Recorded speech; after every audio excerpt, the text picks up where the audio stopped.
Okay, does that make you feel a little nervous that there's this thing out there that's really important that everyone is saying that you absolutely have to know about and you have no idea how it works and they're going to be doing things to you with it? So part of my mission is science communication. And so the first thing I'm going to do is walk you through how CRISPR works. I work with molecules all the time, but what I feel like is they're kind of like moving sculptures that do work. And it really annoys me that you can't see them, because if you could see them, I think they would be much easier to understand and no one would be mystified by them. So I'm going to walk you through what CRISPR is and what it does.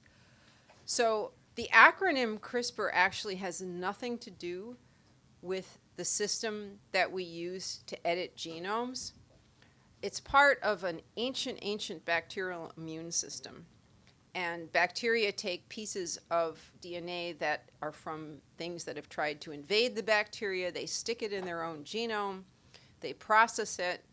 And the second half of the system, where they use it to destroy an invader once they've seen it again, is the part that we've hijacked. It's essentially a two-part system. It consists of a protein called Cas9 and something called a guide RNA. RNA is a very similar substance to DNA, except instead of having a double helix, it's only a single strand. And it's a very, very short piece of this. Like your genome has 3 billion letters. This is only about 50 letters. And if you complex these two things together, they act like a guided missile. The protein has this property that it actually wants to chew through DNA and break through both strands of the double helix. And the RNA acts as the targeting system for the guided missile. The way it works is like this. That little piece of RNA, it's only that part of it is just to bind it to the protein. That little tiny piece that's the targeting piece is only 20 letters long. And when it finds a place in the DNA that matches it, that's the targeting part, it actually causes that enzyme to cut the DNA through both strands. Now, this is catastrophic. The DNA is like, oh my God, I could lose like a whole part of a chromosome like this. So what it does is it goes into panic mode and it sends in the first responders. Now, there are two types of first responders in cells, and these are natural cellular processes. One is very simple. It just jams the two ends of the DNA together as best it can and repairs that double strand break. The problem is it's very error prone. Sometimes it misses a few letters, sometimes it adds a few letters, and a lot of times that throws the whole reading of the genetic code off at that site, and it results in either knocking out a gene or doing some sort of damage. The second method is a lot more interesting to scientists, because this one we can really hijack to get it to make the edit we want. And in this case, it looks around for something that looks similar. So you and I have two copies of our genome. We're what's called diploid. You have one copy from your mom and one copy from your dad. So each chromosome, 1 through 23, of course, unless you're a guy, you have one X and one Y. But all the others, chromosome 1, 2, 3, 4, you have two copies. So if one gets damaged, this system will look at the other to try and repair it. So in this case, the system looks for something that's homologous, and it uses it to repair it.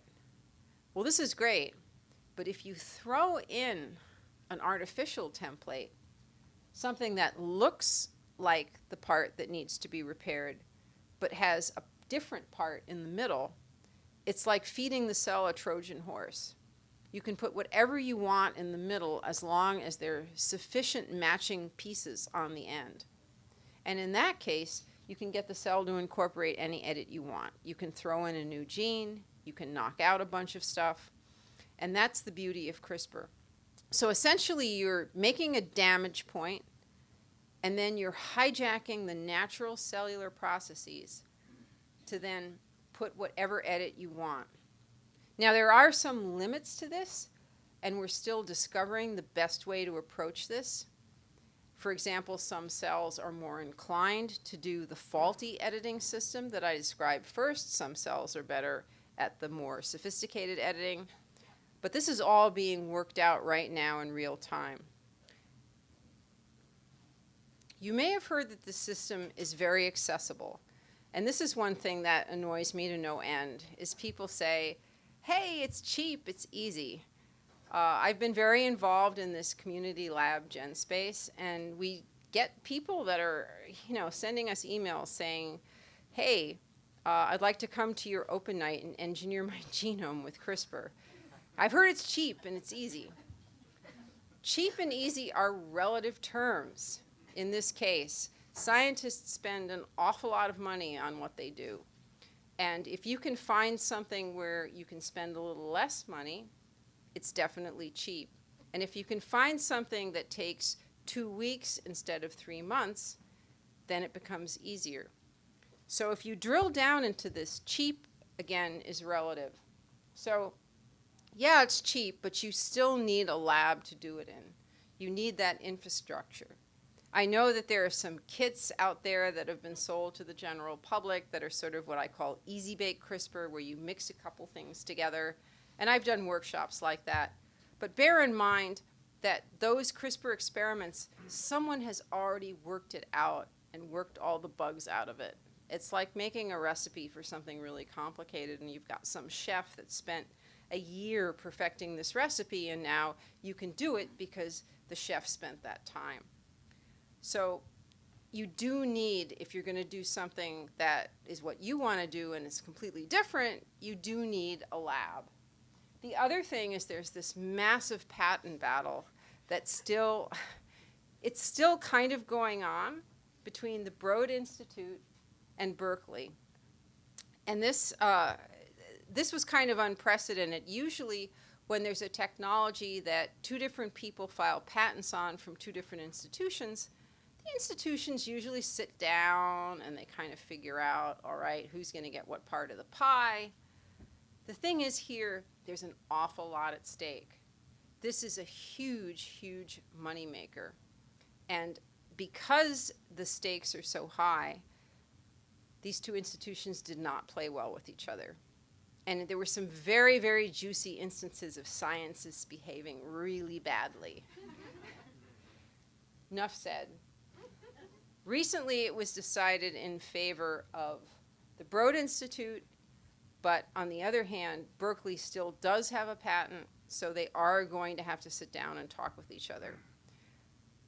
Regardless, if you're thinking this is cheap for actually inventing something, you are going to have to pay very hefty royalties to one, the other, or both. And let's look at the easy part. Well, it's cheap if you have a professional lab, and if you're doing basic research instead of product research, then it's not going to cost you that much money. Now, easy is another thing. Now, easy is something that, depending on what you're trying to do with CRISPR, like we do CRISPR experiments at GenSpace with the general public. If you want to come and actually do hands-on CRISPR, you can register, take one of our classes. But we're working in yeast, and we're using a system that's already been worked out. If you want to do something completely from scratch, say you want to give your dog a 3rd leg or 4th leg, it's going to be a long haul. You're going to have to do a lot of research. And you have to get that CRISPR system into the cell. And here you run into the same process that you use for gene therapy. You have to actually deliver that molecule and that RNA into the cell. And so the low-hanging fruit in this case are things like blood, where you can take the cells out of a person and you can engineer them and you can put them back. There's a lot of research around reprogramming your immune system to fight cancer, where CRISPR is going to be involved, or going after the AIDS virus.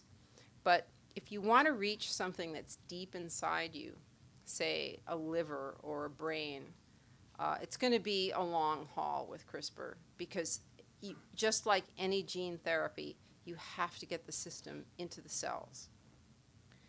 If you're working in a petri dish, it's fine. So the real value that I see in CRISPR is in research, in speeding up research, in developing, say, a model for a disease where you have to knock out a gene or knock in a gene.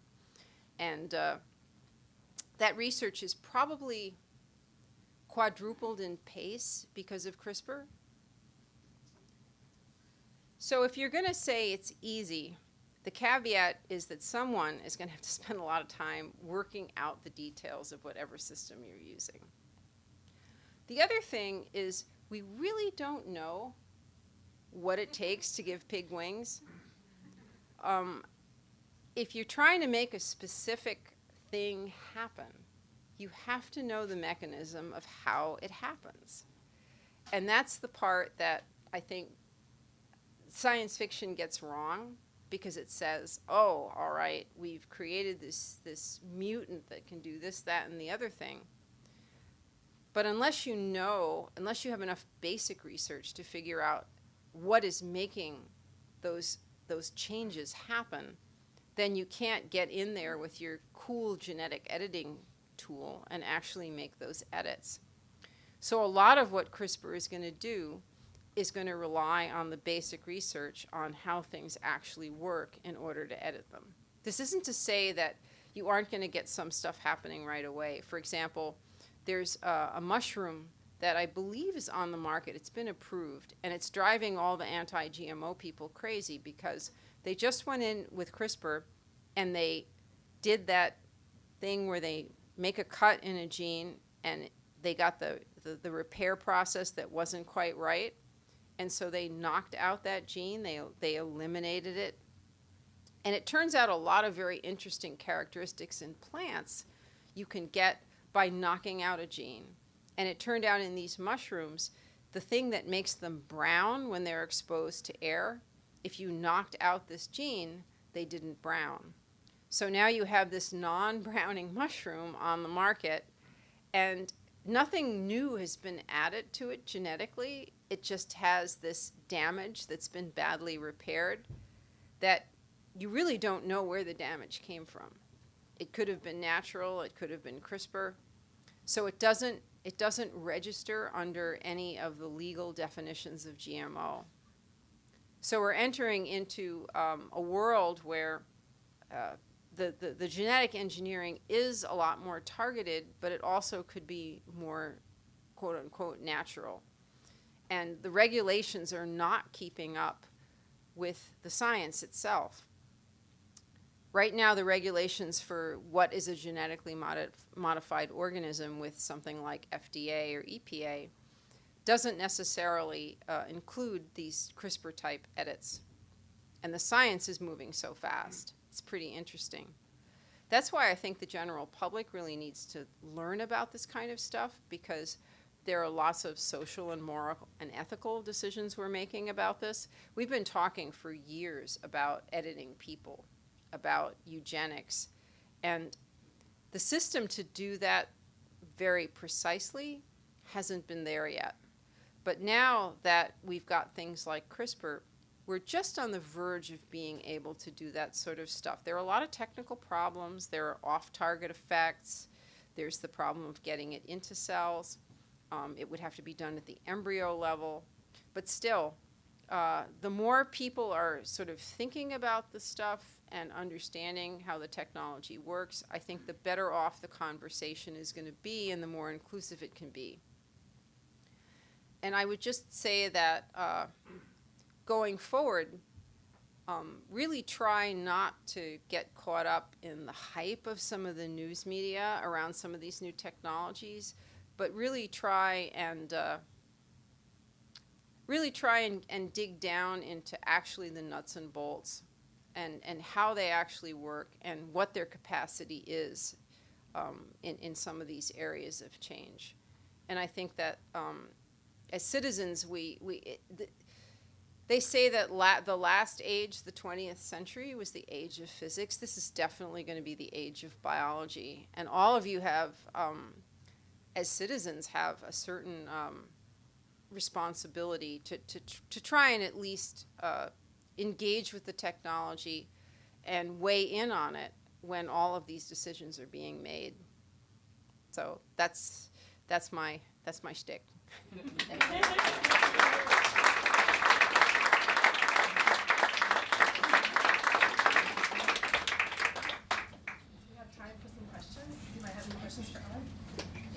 How does the CRISPR know where to cut the DNA so that you can insert it another, the one that you want to insert so that the ends match up?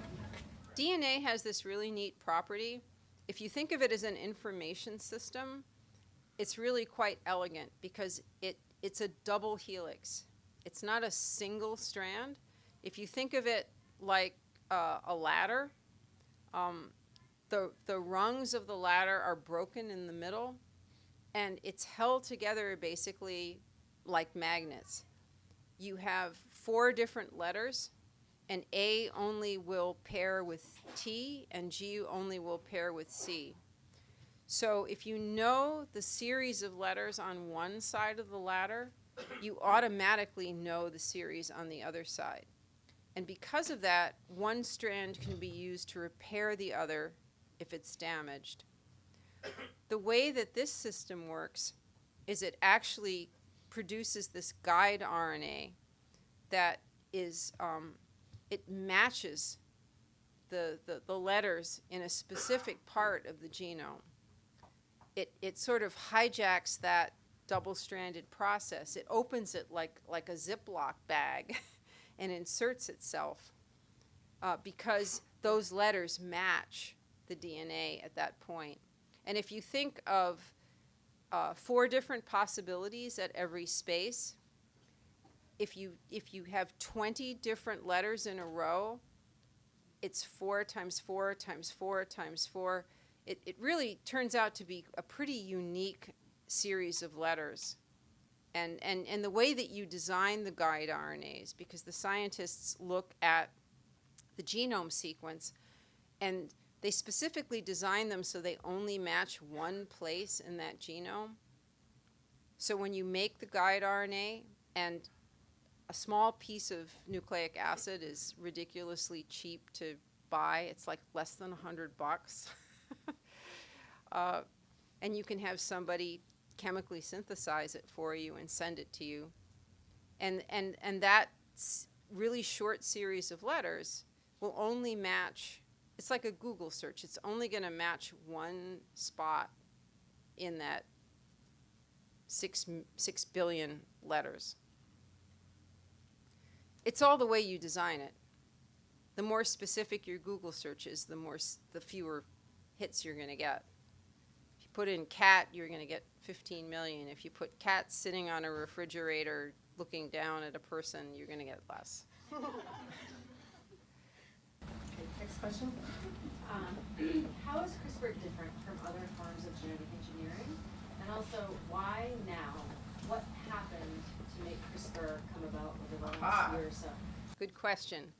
It's different because it's specific.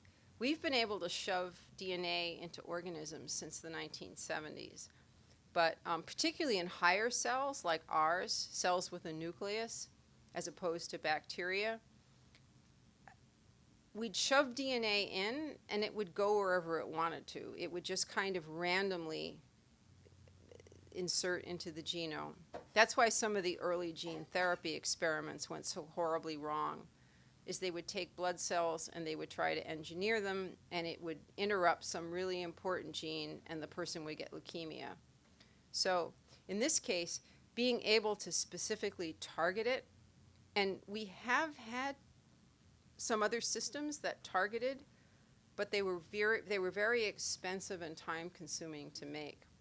The beauty of this is you can switch out just that little piece of RNA, which is relatively cheap.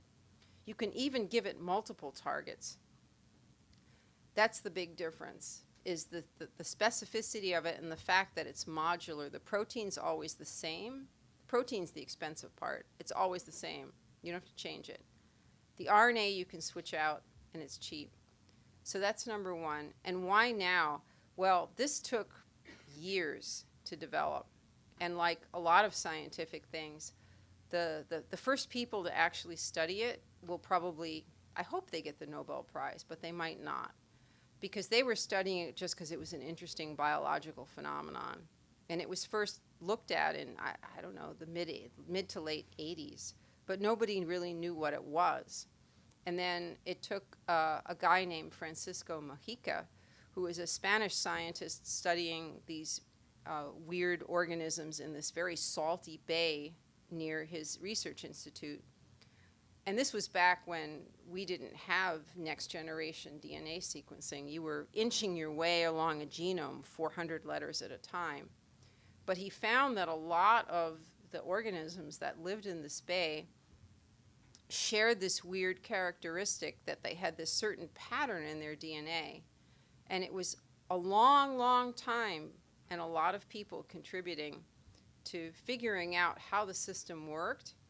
And then somebody saying, oh, wait a minute, we could hijack this and use it as an editing system. So the original research took years. And then there's this point where someone has this kind of turning point idea that, wow, let's take a part of the system and use it. And then once that happens, the floodgates open and a lot of people jump on the bandwagon and start modifying it and using it in different systems. And so the literature for this, the first guy who's working on it, he couldn't even get his papers published in the major journals because they were like, wow, this is some obscure system, who cares? That happens a lot. And then all of a sudden it takes off and it goes, phoom, and there's like 1 million papers on it. That's science.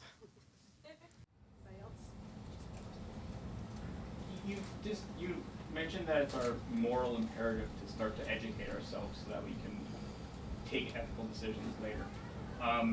If you could just get people to understand something, if there was one thing you could just tell everyone about and they would finally get, is there something that you're specifically adamant about educating?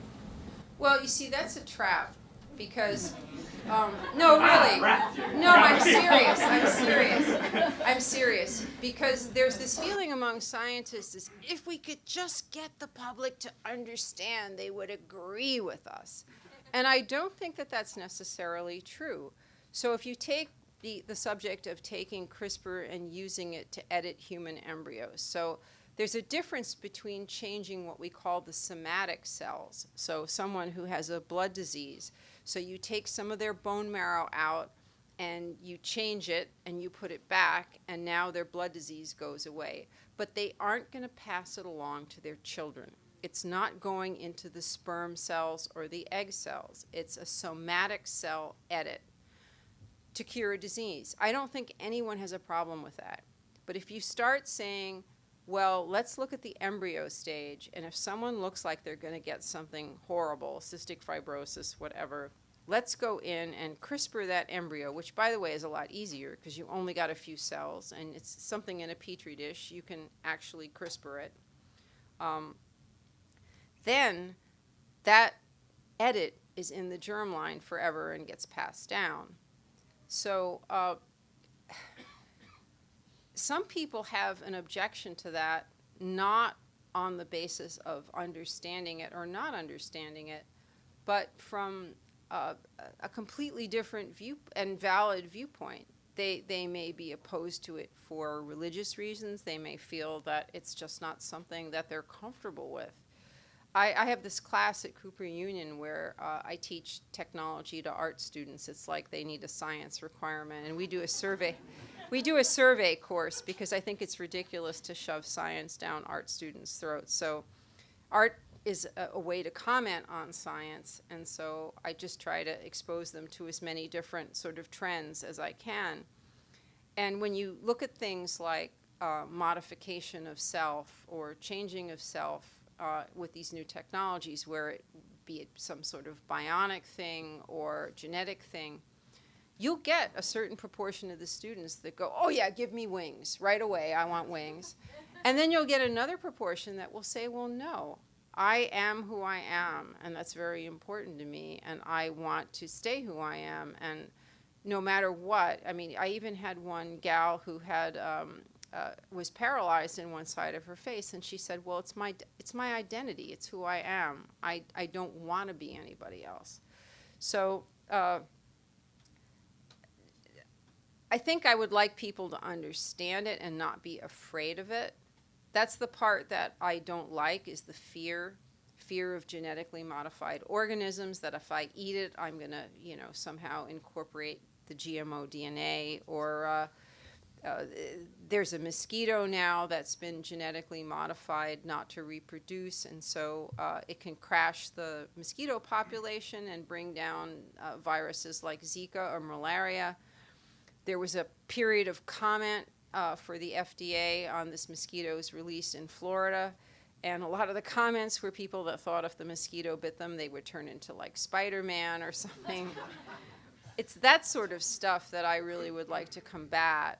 But the decision that's made, even if you understand the technology, is very personal, and that's something that a lot of scientists, including me, you kind of had that feeling, oh, if they only understood, they'd agree. It's not necessarily true. One more question. Ooh. I'll be Stick around. After, I'll be she'll around. Stick around after. Okay, I saw you raise your hand before, so. Sure, yeah. My question is a personal one, but hopefully it's of interest to other people. My 2-year-old daughter has cystic fibrosis, and I'm unclear about whether CRISPR can foreseeably benefit her, or is it just the embryo stage, or is there a possibility that it can target for mutation? I'm not an expert on cystic fibrosis. I know there have been some discussions about delivering it to the lungs, which is a very problematic area, obviously. One thing you should take heart in is this field is moving really, really fast. And that's a good thing for your daughter. So I would just keep an eye on the movers and shakers in the technology and see what's going on. But I think there is great promise in things like that, specifically diseases that have a known genetic lesion, so we know where we're going when we not like the pig with wings, but something that we know, okay, here's the defect, let's correct it. Sickle cell anemia being another one. And I think the future's bright. It's just there's been so little done in humans. We want to make sure that if we put this thing in, it doesn't bounce around and start editing other things randomly. Thank you. Thank you.